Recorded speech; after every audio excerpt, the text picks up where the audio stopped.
They say the best writers are prolific readers, which probably isn't good for me because I basically have to force myself to read, which is actually what I'm doing in this video. Today I'm challenging myself to see how many short stories I can read in 12 hours. It was originally going to be 24 hours, but to be honest, I kind of procrastinated all day, and now I really don't think I have 24 more hours in me. Right now it is, oh my god, it's 1 a.m. I gotta get started. But anyway, I'll be reading and reviewing as many short stories as I possibly can in 12 hours. Let's get reading.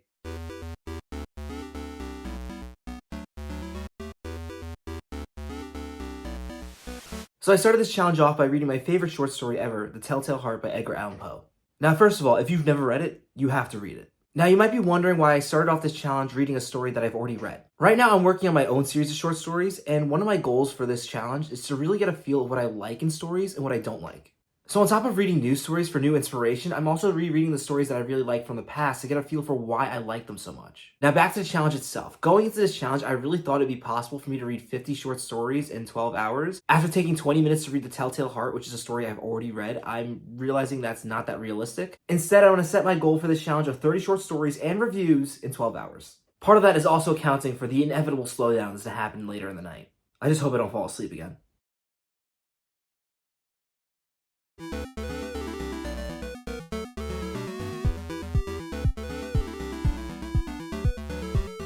Okay, so it's 2:30, and after reading Nightfall by Isaac Asimov, I am realizing that one of the things I didn't think of when I set my goal of 30 short stories in 12 hours is that some short stories are a lot longer than other short stories.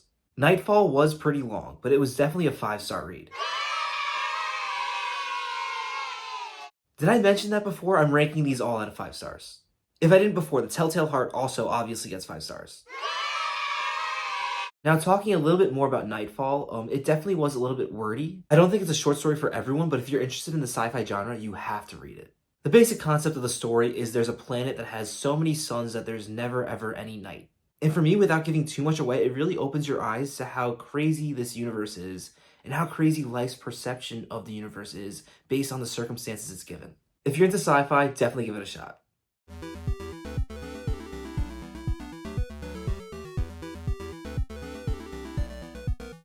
Well, it's 3 a.m. and I just finished reading The Boogeyman by Stephen King, which means I'll probably spend the rest of the night checking that that closet is still closed. Shit. The Boogeyman is the first story by Stephen King that I've actually ever read. I know that sounds kind of crazy, but horror isn't really my genre. And yeah, even though horror isn't my genre, I definitely think I'm gonna read more of his work in the future. Probably not this late at night. It's a good thing I have to stay up all night for this challenge because I will not be going to bed anytime soon. At least I hope. Every single time I turn off the lights in one of these challenges, I end up falling asleep within the hour. I really want to see this one through. Now, The Boogeyman isn't Stephen King's most famous short story. It's the only one I could really find for free as a PDF, and I will say that kind of shows. While it was really good, and I definitely do want to read more of his work, it was a step down from the other short stories I've read so far this evening, therefore I have to give it 4 stars. One of the reasons I'm taking away a star is this story is kind of outdated, at least for my taste, but mainly I just feel like the ending kind of fell flat. That being said, it was a really good short story, and if you're anything like me and you're not really into the horror genre, I think it's a good first step to go into the horror genre, since it wasn't too scary. Back to reading.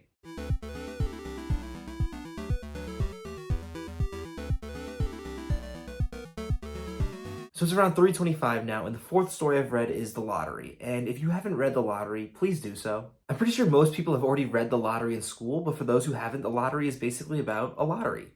I think what really makes this a great story for me is having already read the story before and knowing how it ends, being able to read it again and notice new things upon my second time. That's how you know it's a good story. The Lottery, do I have to say it? 5 stars. It's by Shirley Jackson, by the way. I have to admit, I already am getting pretty tired, but I'm not falling asleep, not in this challenge.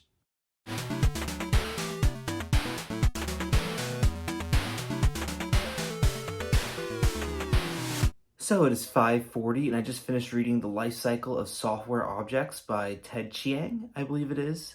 And that's actually a novella, but I ended up reading the entire thing anyway, mostly because I couldn't stop, so that's a review enough. This story was really strong. It made me question the definition of life. It also had a pretty good subplot, especially considering it's a novella. If you're interested in sci-fi, definitely read it. It made me uncomfortable at times, but I think that was the point. This novella definitely gets 5 stars from me. I am definitely feeling tired at this point. Not going to sleep though.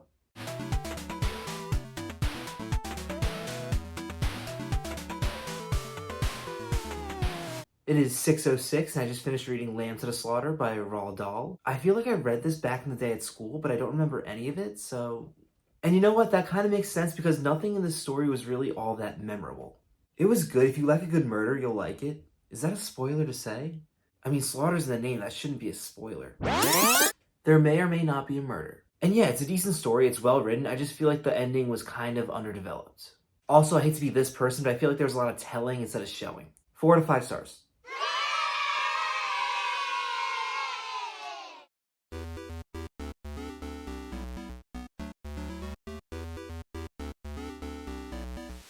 So it is 6:20 something. I just read The Story of an Hour by Kate Chopin. This story is about a woman's reaction to her husband's death, and I have to say it's a lot more interesting than I thought it would be. For the ending alone, I give it 4 stars. The only reason it's not getting 5 is I don't think it's on the same caliber as some of the other stories that are getting 5 stars.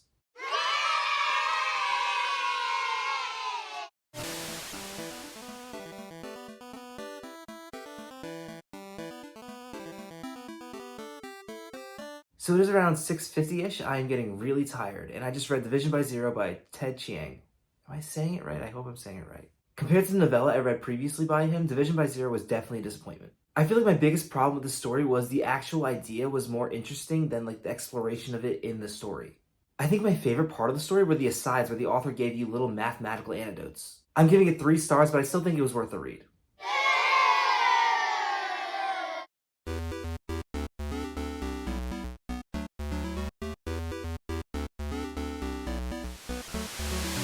So it's around 7:30-ish. I just read The Dead by James Joyce, and I kind of wish I was dead right now.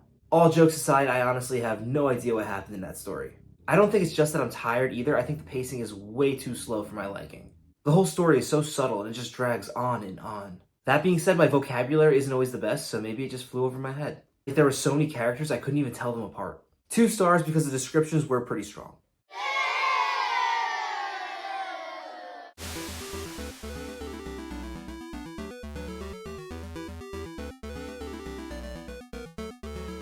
It is 7:48 and I just read Hills Like White Elephants by Ernest Hemingway. I feel like I've had to have read something else by Ernest Hemingway, but I can't think of anything that comes to mind, so I guess it's the first story I've read by him. Once upon a time, an author by the name of Ernest Hemingway said, "Write drunk, edit sober."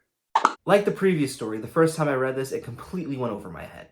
However, since the story is short and it's mostly back and forth dialogue between a couple, I was able to quickly read it again and I kind of understood what was going on. And while I don't typically love subtle storytelling, this is actually the type of subtle storytelling that I really like. I'm gonna give it 4 stars, and I'm probably gonna study the story again at a future date.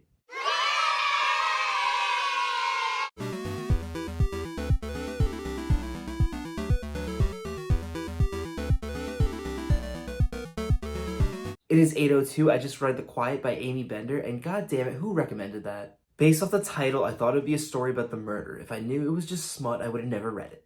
For those of you who like this stuff, this is a story about a hot librarian doing hot librarian things. There's also some other emotional stuff and some symbolism, which is why I'm going to give it 3 stars. I actually would have given it 4 stars if it wasn't for the fact that the ending was really confusing and strange. I don't know, it wasn't my cup of tea. And for those of you who are into that stuff, I don't think there was enough of that fun stuff to make it worth reading, to be honest.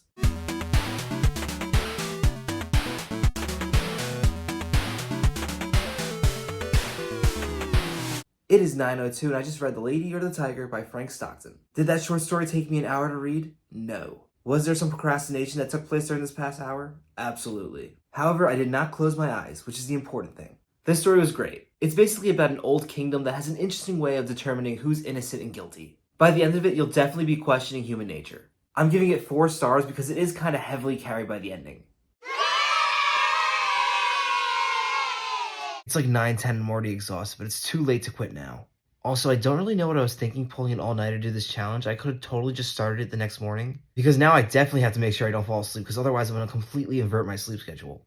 Which honestly wouldn't be the worst thing. It's not like I have a job or anything. But no, now I have to stay awake and see this thing through.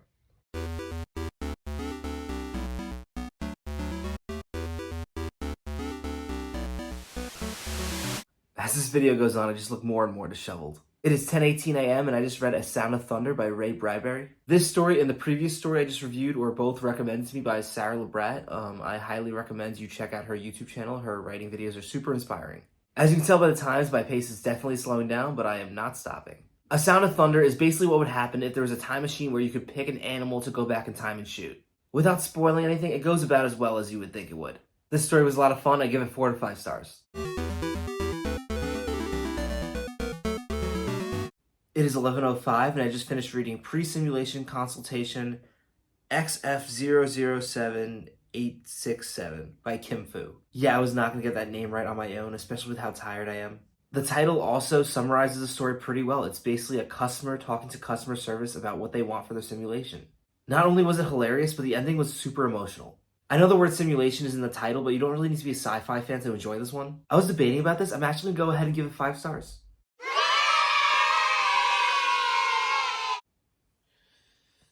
Any story that can keep me entertained at this point has to be pretty good because I am exhausted. Why didn't I start this challenge in the morning? I don't understand why I did this.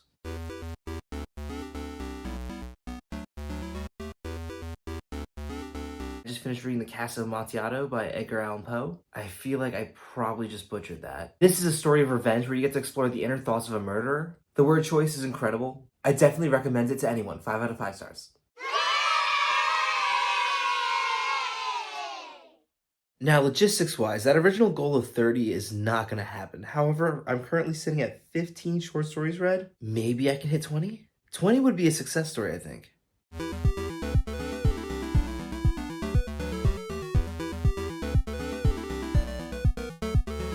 So it is now 12 o'clock and I just finished reading How the Trick is Done by A.C. Wise. This story is about a magic trick, and more specifically, a magician and all the people they hurt in the process of their act. This story has a strong supernatural element. I felt like the general story was strong, but some of the characters were a little bit weak, and as a result, it kind of lost me at certain points. It was also a bit long. I'll give it 3 stars.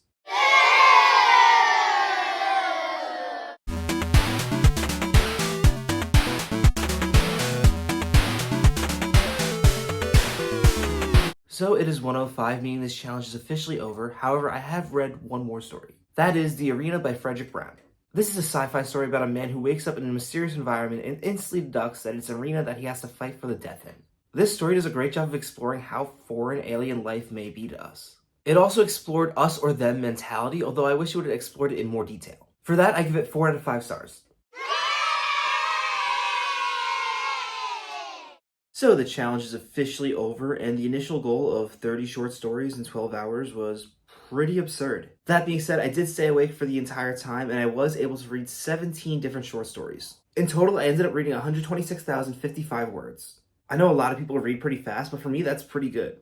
For those of you who are interested in reading short stories, I've also ranked them for you in my own bias order. In first place, I have The Telltale Heart by Edgar Allan Poe. Nothing was going to displace that, although some of these stories did come close. In second place, I have Nightfall by Isaac Asimov. In third place, I have The Life Cycle of Software Objects by Ted Chiang. In fourth place, I have The Casa Amontillado by Edgar Allan Poe. I know I'm butchering that. In fifth place, I have The Lottery by Shirley Jackson. In sixth place, I have Pre-Simulation Consultation XF007867 by Kim Fu. In seventh place, I have The Lady or the Tiger by Frank Stockton. In eighth place, I have A Sound of Thunder by Ray Bradbury. In ninth place, I have Arena by Frederick Brown. In 10th place, I have The Boogeyman by Stephen King. In 11th place, I have Story of an Hour by Kate Chopin. In 12th place, I have Hills Like White Elephants by Ernest Hemingway. 13th place is Lamb to the Slaughter by Roald Dahl. 14th is How the Trick is Done by A.C. Wise. 15th is Division by Zero by Ted Chiang. 16th is Quiet Please by Amy Bender. And last and most definitely least in my list was The Dead by James Joyce. I am so glad this challenge is finally over. Not because I didn't enjoy reading these stories, but because I'm so tired. It's like 2 o'clock now, so now I have to wait 8 hours until an acceptable time to go to bed. Wonderful. If you haven't read these stories, let me know in the comments which of these stories you're most likely to read next. If you have read them, let me know what you think of my rankings. Be sure to comment some short story recommendations below, because at some point I'm going to attempt a 24-hour version of this challenge. It could be any short story too, maybe even something that you wrote and published online. That's going to do it for this video. I'm way too tired to talk to the camera anymore. If you enjoyed this video, be sure to like and subscribe. Finally, if you like this video, I have a feeling that you'll like this video too. Good night.